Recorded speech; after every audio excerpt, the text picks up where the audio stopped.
مکڑی اور چھپکلی مارنے کا حکم۔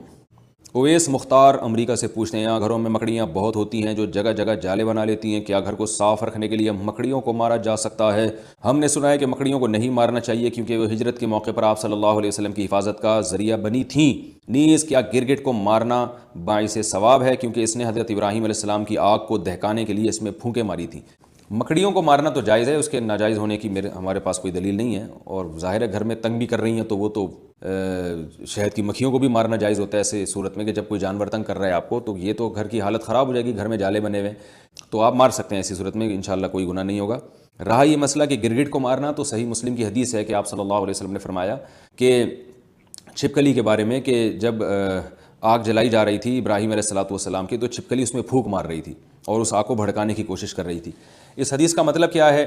علماء نے لکھا ہے کہ یہ صرف یہ بتانے کے لیے ہے کہ چھپکلی اور اس جنس کے جتنے جانور ہیں، جس میں گرگٹ بھی آتا ہے، یہ جو جنس کے جانور ہیں نا، ان میں انسان دشمنی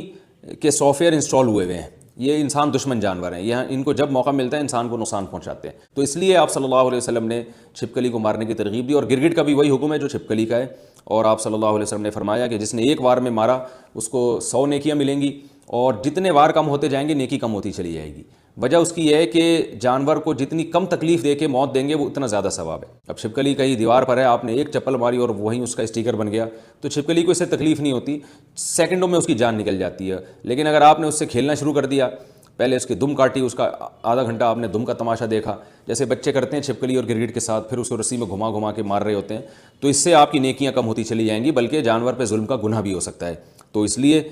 جانور کو مارنا چاہیے، ان جانوروں کو جو انسان کے لیے نقصان دیں، مگر مارنے کا وہ طریقہ اختیار کیا جائے جس میں جانور کو تکلیف کم سے کم ہو۔